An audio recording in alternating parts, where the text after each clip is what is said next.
ကဲအားလုံးပဲမင်္ဂလာပါစဝါဒီခရပ်ဒီနေ့ကတော့ကျွန်တော်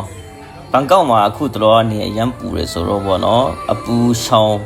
ပြီးမှကျွန်တော်တို့တငယ်ချင်းတွေနဲ့ခရီးထွက်ဖို့အကောင်းဆုံးနေရာတနေရာနဲ့ကျွန်တော်မိတ်ဆက်ပေးချင်ပါတယ်ဒီနေရာကတော့ဘန်ကောက်ကနေတနာရီပဲတွားရတဲ့ဆာရာဘူရီမှာရှိတဲ့ The H4 Villa ပဲဖြစ်ပါတယ်ဒီနေရာမှာကျွန်တော်တို့ကတော့လူ9ယောက်လာတာဗောနော်ဒီအိမ်တအိမ်လုံးကိုကျွန်တော်တို့ငာလိုက်တယ်အခန်းနှခမ်းပါတယ်စုစုပေါင်းကတိငါ၄ခုပါတာပေါ့နော်ကျွန်တော်တို့9ယောက်အိတ်လို့ရပါတယ်ကဲဒီနေရာမှာတော့အရန်အဆင်ပြေတာပေါ့နော်သူတို့ရေကဲတက်တာအိုးခွဲ့ပကံစစ်နေတုံးတာအကုန်လုံးပေါ့နော်ဒီချက်ပြုတ်စားတောက်လို့ရအောင်သူတို့အကုန်လုံးစစ်စင်ထားပေးပါတယ်ကျွန်တော်တို့ရဲ့အဖွဲလိုက်ချက်ပြုတ်စားတောက်တာပေါ့နော်ကဲပြီးကြရင်အရန်မိုက်တဲ့ဟာကပေါ့နော်ဒီမှာကျွန်တော်တို့သူတို့ TV ထားပေးတယ်ဒီပေါက်ပေါ့နော် Bluetooth ပေါက် TV နဲ့တွဲပြီးမှကျွန်တော်တို့ကာရာโอเคဆိုလို့ရတာပေါ့နော်ဒီအဲ့လိုစီစဉ်ထားပေးတာပေါ့ကဲဒီရှစ်ဘက်မှာဆိုရင်အခုလိုမျိုးရေကူးကန်တွေရှိတာပေါ့နော်ကဲကျွန်တော်တို့နားပြီးမှရေကူးလို့ရောရတယ်ဒီနေရာလေးကတော့သူအခန်းအပြင်အစင်တွေကရောအရမ်းမိုက်တယ်ပေါ့နော်တအိမ်သေးဆိုတော့ဒီတငယ်ချင်းတွေအားလုံးစုစုစီစီနဲ့ပေါ့နော်ပျော်ပျော်ပါပါနဲ့နေလို့ရတာပေါ့နော်ကဲ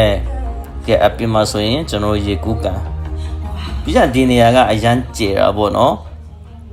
အရန်မိုက်တဲ့နေရာလေးပဲဖြစ်ပါတယ်ကျွန်တော်ကတော့ဒီနေရာကိုအရန်သဘောကျတယ်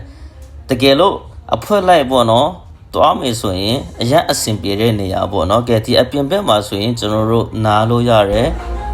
ဒီအကင်တွေကင်စားလို့ရတာပေါ့နော်ကျွန်တော်တို့ဆိုရင်ဒီရေချိုးပြီးပြီဆိုညဆိုရင်ဒီလိုဒီအခုမြင်နေရတဲ့ဘက်မှာပေါ့နော်ကျွန်တော်တို့အကင်တွေကင်စားကြတယ်ဒီဗီလာရဲ့ရှေ့မှာကျတော့ဒီလိုချောင်းရှိတယ်ရေကရောအရန်အေးတာပေါ့နော်အရန်ရေချိုးလို့ကောင်းပါတယ်ကဲအခုညရောက်ပြီဆိုတော့ကျွန်တော်တို့ပေါ့နော်ရေချိုးပြီးပြီဆိုတာနဲ့ကျွန်တော်တို့အဖွဲတွေ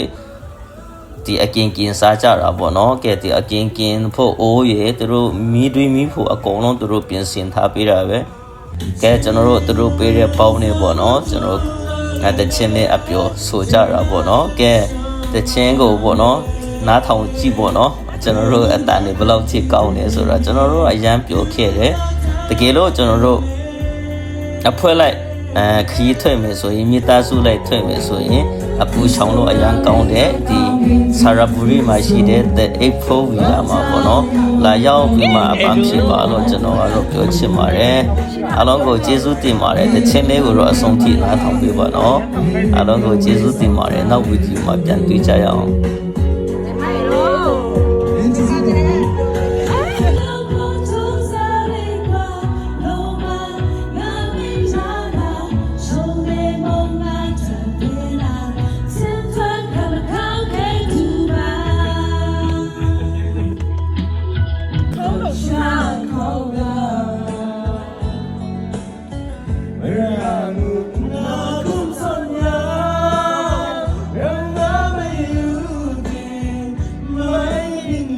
But